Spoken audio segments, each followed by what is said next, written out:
तर आज काय झालं माहितीये का मित्रांनो, आज काय लयच बोरिंग झालं पा, कारण की पाणी आलं तर चला म्हणलं बोर व्हायला आपल्या भावाच्या दुकानातून.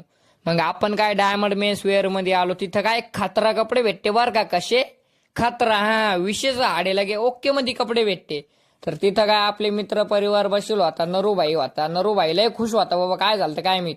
तर पहा भावानं नवी प्रिंट केली बर का, कालच केली. हा विशेष खोले डायरेक्ट कालच प्रिंट केली. कशी सांगा भावानं. तर चला म्हणलं आपण बी थोडा शूट गीट घेऊ म्हणलं. मग मी बी काय शूट घेतला, हा विशेष नाही. तर तिथं काय आपले आप्पा बसले होते. हा ते म्हणत नाही का आप्पाचा विषय लय हाडे, तिथं आपले आप्पा बसले होते. तर काय विशेष नाही, आप्पा असल्यावर लगे लय खुशीचा मामूली. तर तितक्यात आपला चोपडा भाई आला. चोपडा भाई म्हणे काय म्हणे, माया पप्पान चप्पल घेऊन दिली म्हणे, पाय म्हणे कशी चप्पल. तर काय चोपडा भाई लगे हसू लागला. पाय म्हणे चप्पल. मी म्हणलं विषय म्हणलं भाई ओके मध्ये चप्पल आहे म्हणलं. तर आपण काय तितक्यात बस स्टँडवर आलो. बस